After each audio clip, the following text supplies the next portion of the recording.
আজকে আমাদের যে বিষয় নিয়ে আলোচনা হবে তার মূল উদ্দেশ্য হচ্ছে যে আগামী আগস্ট মাসের 19 তারিখ সেদিনকে আমরা ব্লাড ডোনেশন একটা ক্যাম্প করবো।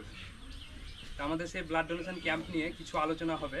আমাদের দেখতে পাচ্ছেন সমাজ ধর্ম মঞ্চের যিনারা সক্রিয় সদস্য রয়েছেন তারা এসছেন আজকে। তাদের মতামত নিয়ে আমাদের সেই ব্লাড ডোনেশন ক্যাম্পে কী থাকবে এবং কী হবে সেই বিষয় নিয়ে আমাদের যে যিনারা সদস্য রয়েছেন সেই সম্পর্কে বলবেন। তা সেটাই হচ্ছে মূল উদ্দেশ্য। তাতে আমাদের সেই দিনকে কী আমাদের এই ব্লাড ডোনেশন ক্যাম্প নিয়ে কী টপিক থাকবে সেই বিষয়ে আমাদের যে ব্লাড ডোনেশন ক্যাম্পটি হবে। তা আমাদের যে রামপুরহাটে একটি রক্তের বন্ধন সংগঠন রয়েছে, ওনাদের সঙ্গে আমরা কথা বলেছি। ওনারা বলেছেন যে আমাদের লোকাল যদি কোনো সংগঠন রয়েছে তাহলে তাদের সহযোগিতায় আমরা ক্যাম্পটা করতে চাই। আমাদের ব্লাড ডোনেশন ক্যাম্প যেদিন হবে সেই ডোনারদের জন্য কিছু বিষয় রেখেছি, সেটা নিয়ে আমাদের আলোচনা হবে আজকে এবং কিছু খরচার বিষয় রয়েছে। তাই আমাদের সমাজ দর্পণ এবং রক্তের বন্ধন সহযোগিতায় আমরা এই ব্লাড ডোনেশন ক্যাম্পটা করতে চলেছি। তো সেই বিষয় নিয়ে আজকের আলোচনা। উপস্থিত সমাজ দর্পণ মঞ্চের সমস্ত সহযোদ্ধাদের জানাই সালাম। তো আজকে আমরা যেখানে উপস্থিত হয়েছি তার একটা মূল উদ্দেশ্য আছে। সেই উদ্দেশ্যটা হচ্ছে আগস্ট মাসের 19 তারিখ একটা আমরা এখানে একটা ক্যাম্প করব, রক্ত ব্লাড ডোনেশন ক্যাম্প সেটা আমরা করার জন্য এখন থেকেই প্রিপারেশন যেটা বলে আগে থেকে পূর্ব প্রস্তুতি সেটা আমরা নিচ্ছি। এবং সমাজ দর্পণ যে মঞ্চ এটা আমরা এর আগে অনেক কাজ করেছি। আপনারা সবাই জানেন যে এই সমাজ দর্পণ মঞ্চ কীভাবে সমাজের জন্য কাজ করে চলেছে। আমরা নিঃস্বার্থভাবে সাধারণ মানুষের জন্য, পরিবেশের জন্য, সমাজের জন্য বিভিন্ন অ্যাক্টিভিটি করে থাকি।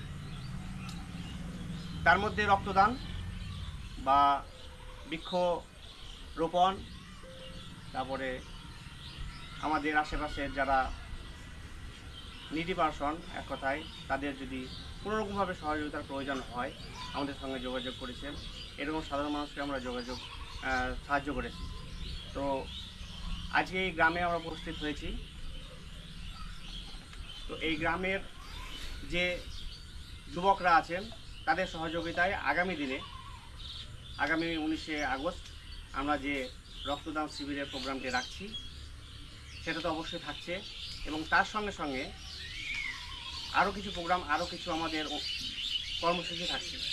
যেমন হয়তো যারা রক্ত দেবে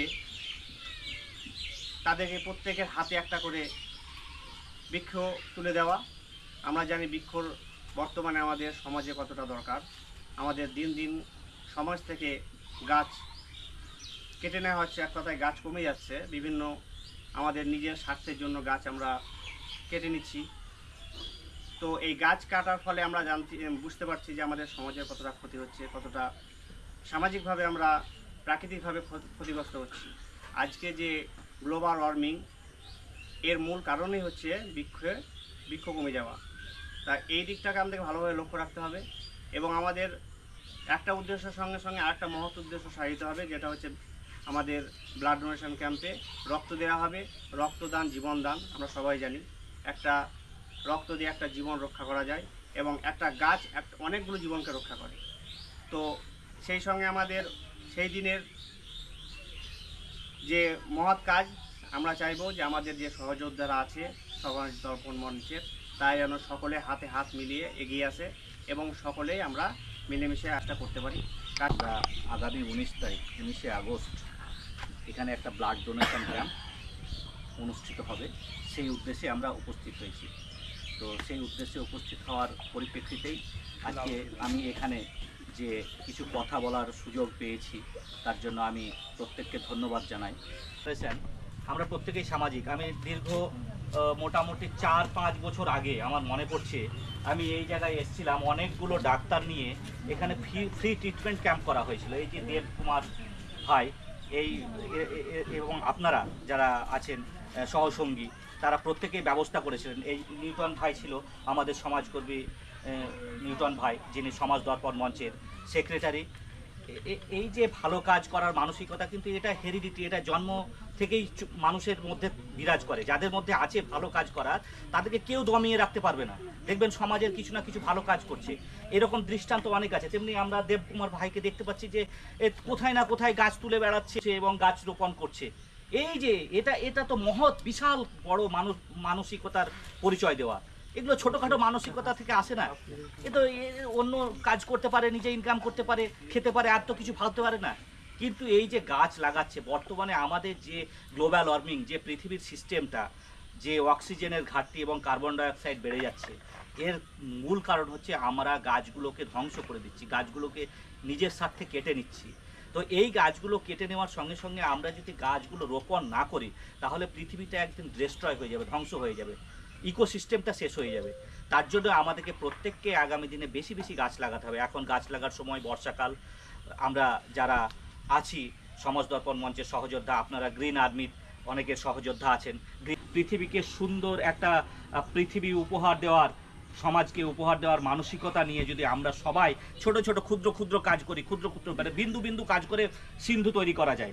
সেই ক্ষুদ্র ক্ষুদ্র, আপনি একটু করলেন, আমি একটু করলাম, ও একটু করলো, সবাই যদি একটু একটু, সবাই যদি দেখেন বাড়ির সামনেটুকু পরিষ্কার করে রাখছেন, উনি ওর বাড়ির সামনেটুকু পরিষ্কার করে রাখছেন, আপনার বাড়ির সামনের ড্রেনটা আপনি পরিষ্কার করে দিচ্ছেন, তাহলে দেখবেন গোটা গ্রামটাই পরিষ্কার হয়ে গেছে একদিন।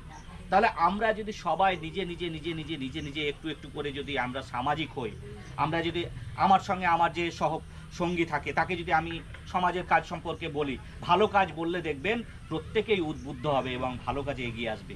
আমরা অনেক শিক্ষক, ডাক্তার, আপনারা নাম শুনেছেন আব্দুল করিম সাহেব ডাক্তার, যিনি নিজের সমাজ সেবার জন্য নিজেকে উৎসর্গ করে দিয়েছেন। প্রচুর ফ্রি ট্রিটমেন্ট ক্যাম্প করছেন সমাজের জন্য। তো সেই সুবাদে দেবকুমার দার সঙ্গে পরিচয় এবং প্রতিটা মুহূর্তে যে কিভাবে মানুষের পাশে থাকা যায়, মানুষের হয়ে কাজ করা যায়, কার গাছ লাগবে, কার রক্ত লাগবে, এই যে সমাজের কাজে মগ্ন থাকা, এটা কিন্তু কম নয়। আমি ওনাকে প্রায় দেখেছি, উনি একটা সংস্থায় চাকরি করতেন, তখন আমি প্রায় দেখেছি বেতন বেতন তুলে তার মানে 3 ভাগের 2 ভাগই উনি গাছ কিনে ফেলতেন। এবং আমি সাক্ষী, বারবার এই জিনিসটার আমি সাক্ষী যে আমি গিয়েছি ওনার সঙ্গে, ওনার কাছে ব্যাগ ভর্তি ভর্তি গাছ কিনতেন। আর বিভিন্ন অকেশনে হয়তো ব্লাড ডোনেশন হচ্ছে কোথাও, নিয়ে গিয়ে হয়তো 40 পিস গাছ দিলেন, বা কোনো সমাজসেবামূলক প্রোগ্রাম হচ্ছে ওখানে গিয়ে উনি গাছ দিলেন। এটা কিন্তু প্রতিদান উনি পাবেন, আজকে হয়তো পাবেন না, কত সময় লাগবে। পৃথিবী এমনি এমনি চলে না। পৃথিবী প্রত্যেকটা কাজ, প্রত্যেকটা মানে সমস্ত কিছুই সিস্টেমটাই এই টেক অ্যান্ড গিভ পলিসি। আজকে যে উনি দিয়ে যাচ্ছেন, হ্যাঁ, এই যে গাছগুলো এত লাগিয়েছে, এই গাছগুলো অনেক কিছু ওনাকে ফিরিয়ে দেবে, সমাজকে ফিরিয়ে দেবে। তখন কিন্তু এই আমাদের সমাজ, আমাদের এলাকা উপকৃত হবে সার্বিকভাবে। আমরা সঙ্ঘবদ্ধ জীব, সঙ্ঘবদ্ধতাই আমাদের নিয়ম। আর কবিগুরুর ভাষায় এটি খুব গর্ব করেই বলতে পারি, উনি বলেছেন যে মানুষ জন্মায় কিন্তু পশু হয়ে, জন্তু হয়ে। মানুষ আস্তে আস্তে সামাজিকতায় যখন আসে, তখনই সে মানুষের রূপ পায়। মানুষ প্রথমেই কিন্তু যখন জন্মগ্রহণ করে, তখন পশু হয়ে। আমরা প্রত্যেকেই আজকে মানুষ, জন্মগ্রহণের সময় হয়তো ছিলাম না এটা, আমরা আজকে মানুষের রূপ নিয়েছি। এই রূপ নিয়েছি, আমাদের কিন্তু রূপ নেওয়ার সঙ্গে সঙ্গে সামাজিক দায়বদ্ধতাও বেড়ে গেছে। আমরা আসলাম, এই আমি চাকরি করলাম, তারপর ঘরে বসে গেলাম, এই টিভি দেখলাম, বা নিজের মতো নিজের জীবনকে পরিচালনা করলাম। এটা জীবন নয়, হতে পারেই না এটা জীবন। জীবন সেটাই যখন দেবকুমার বাবুর পাশের বাড়িতে রান্না হবে না আর উনি ছটপট করবে তার রান্না না হওয়ার কারণে, যখন এই ডেঠিয়া গ্রামে রক্তের অভাবে কোনো মানুষ হাসপাতালে ছটপট করবে, উনার ব্যাকুলতা সৃষ্টি হবে। জীবন সেটাই। আর আসছে কিছু কিছু মানুষ, বাস নির্দিষ্ট কাজ করছে, নির্দিষ্ট সময়ের পর চায়ের দোকান, হানা তানা, এগুলো জীবন নয়। আপনাদের উদ্দেশ্যে আমরা বলছি, আপনারা শুধু নিজের জন্য নয়, আমরা প্রত্যেকের জন্য, আমরা প্রত্যেকের জন্য আমরা যদি একটু একটু করে কাজ করি, আমরা এগিয়ে যাবই।